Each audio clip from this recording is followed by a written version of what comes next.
दर्शकबिन यति बेला भुन्टीलाई बचाउनको लागि सुकुमाया भूपेन्द्रको घरभित्र प्रवेश गरिसकेकी छिन् र यति बेला जब भूपेन्द्रले आफ्नी श्रीमती भुन्टीलाई मेरो पैसा तैले कसलाई दिइस् कहाँ हालिस् भनेर अनेकौं गाली गर्दा अनेकौं पीडाहरू दिँदा भने सुकुमाया उताबाट आएर पैसाको बर्सात गरिदिएकी छिन्। हो दर्शकबिन अब भूपेन्द्रलाई सुकुमायाले नराम्रो सबक सिकाउने भएकी छिन् किनभने पहिले पनि भूपेन्द्रले भुन्टीमाथि त्यस्तै अन्याय अत्याचार गर्दा सुकुमायाले भूपेन्द्रलाई माफी दिएकी थिइन्।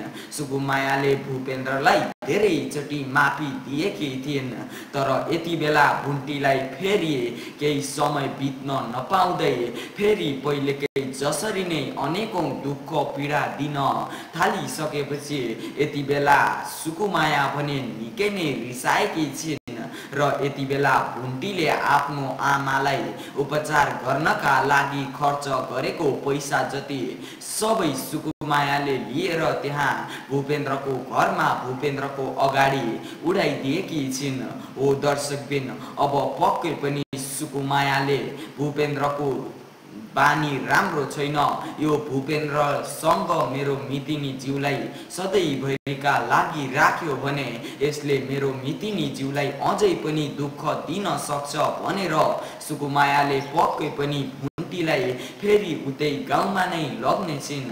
हो दर्शकबिन अब भुन्टीका केही खुसीका दिनहरू आए भन्ने बेलामा फेरि भुन्टीकी आमा अस्पतालमा बिरामी परेर थला परिरहेको बेलामा उपचार गर्नका लागि पैसा नभएर भुन्टीले आफ्नो घर गहना बेचेर पैसा जुटाएर आफ्नी आमाको उपचार गरेकी थिइन् तर यति बेला भूपेन्द्र बिजनेसबाट घाटा खाँदै गइरहेको र आफूसँग एक सुकको पनि पैसा नभएको बेला आफ्नै श्रीमती भुन्टीलाई लगाउन दिएको गहना बेचेर पैसाको काम गर्नुपर्छ भनेर भूपेन्द्रले ती गहना भुन्टीसँग माग्दा भने भुन्टीले त्यो गहना त मसँग अहिले छैन भनेर भनेकी हुन्छन्।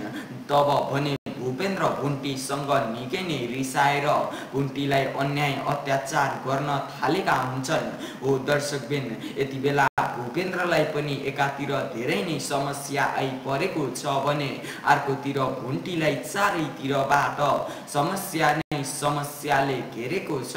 हो दर्शकबिन अब यो समस्याको हल भने पक्कै पनि सुकुमायाले गर्ने नै छिन् र भूपेन्द्रलाई अब भने नराम्रो सबक सिकाउने भएकी छिन्। उता गाउँमा भूमिकाको विवाह गर्नका लागि गाउँको एक घर परिवारको केटो र भूमिकाको भेट गराइदिएका छन् र यति बेला भूमिका र त्यो केटोले आफ्ना मनका सबै कुरा खोलेपछि त्यहाँ उनीहरूको दुई बीचमा समर्थन मिलेको हुन्छ र अब छिटो भन्दा छिटो उनीहरूले विवाह गर्ने भनेर पनि कुराकानी चलाएका हुन्छन्। यता बालकुमारी भने अस्ट्रेलिया बस्ने केटासँग आफ्नी छोरी भूमिकाको विवाह हुने नै भयो भन्ने पक्का भइसकेपछि यति बेला बालकुमारी निकै नै खुसी भएकी छिन् तर उता जुन केटाको घर परिवारले अब गाउँबाट सुनेका ती कुराहरू सत्य हुन् कि होइनन् भन्ने कुरा खोज तलास गर्न थाल्यो भने पक्कै पनि भूमिकालाई नराम्रो झट्का लाग्ने नै छ। हो दर्शकबिन यति बेला भुन्टीको जीवनमा धेरै नै दुःख समस्या आइपरेको छ। यति बेला सुकुमाया पैसा लिएर भूपेन्द्रलाई जिम्मा लगाएकी छिन् र अब पक्कै पनि सुकुमायाले आफ्नी मितिनी भुन्टीलाई भने उतै गाउँमा नै लगेर राख्ने नै छिन्। उता टोकले र पूर्णिमाको सम्बन्ध पनि यति बेला निकै नै बिग्रिएको देख्न सकिन्छ।